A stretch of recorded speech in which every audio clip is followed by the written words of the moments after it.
From chameleon to now we see your beautiful face. Was it just a whirlwind, that whole thing? It wasn't a whirlwind. It was very slow. It was more like some I don't know. It's a slowly rotating column of air, because I've been hiding it for 6 months now from everybody, family, friends, colleagues, passers-by. Admittedly, passers-by weren't asking when the show wasn't broadcast, but nonetheless, I felt like I was hiding something. When you got the phone call to get you on the show, did you understand the concept and were you excited by it? I was thinking it was a bit wild. Not immediately. My television lady Emma was telling me stuff about it. I was only half listening, and so my take home from the initial thing was Korean, award-winning, costumes, singing, and that's a golden opportunity. What I didn't realise was that there's going to be people involved who aren't necessarily singers. I thought everybody would be from the music world, but it's much broader than that, which makes it more appealing for the viewer. Were you a little bit lonely though, because you weren't able to tell anyone about anything? I was allowed to tell management. He's not always available. He does a lot of sailing, so he was away, on his boat, and I didn't have anybody to talk to about it. So yeah, it was pretty lonely actually. I think you ended up with one of the best costumes, by the way. I think it was just so special. I hear that I read an interview that you have been talking about it in regards to the tightness of it. I think it was just brilliant. Were you comfortable in it? Yeah, I always wear tight things in my day job.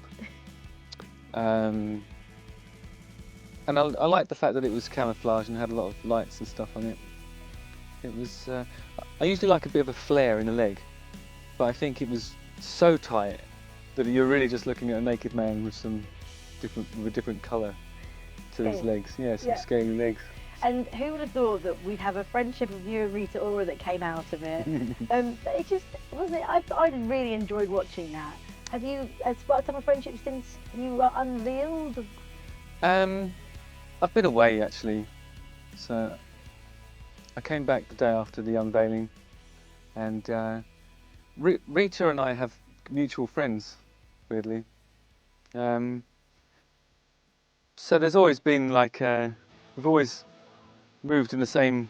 Why am I doing that gesture? We've always moved in similar spheres. I'm sure we'll bump into each other at some point. A lot of people on Twitter were hoping that there might be a little tiny collab going on here at some point. Oh, do you mean a musical collaboration? Yeah, you've both got wonderful voices, obviously. I think you'd really suit each other in regards to the Darkness. Yes, which shows you that the artistic merits of a Saturday night television programme are immeasurable, because now there's an opportunity to collaborate with somebody who I would normally never have the opportunity to do that with. When I touch your hand.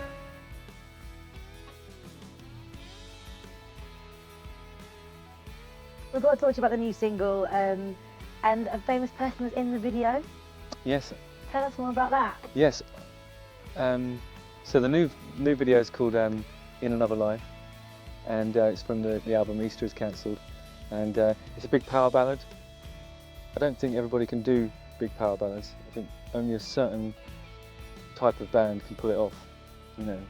We're one of them because we've done, Love Is Only a Feeling. It's kind of that flavour, that sort of journey, big windswept mega ballad with a big guitar solo in the middle of it.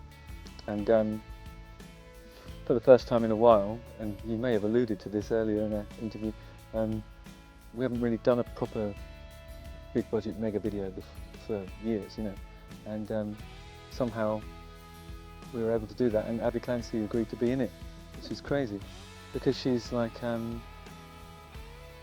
she is the living embodiment of goddessness.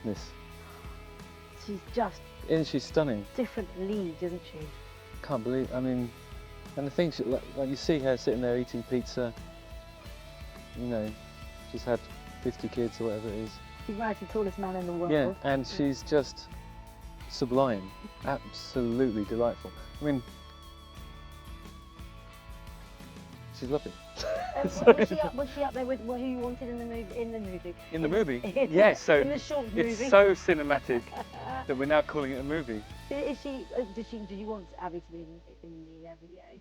I didn't. I saw her name in the treatment, and it was like it wasn't even a wish list. It was just like, it'd be brilliant if she could do it, and she did it. So it was like first name on the team sheet, to use a soccer expression, and she said she was delighted to play if selected. We selected her, and she played, and she was delighted.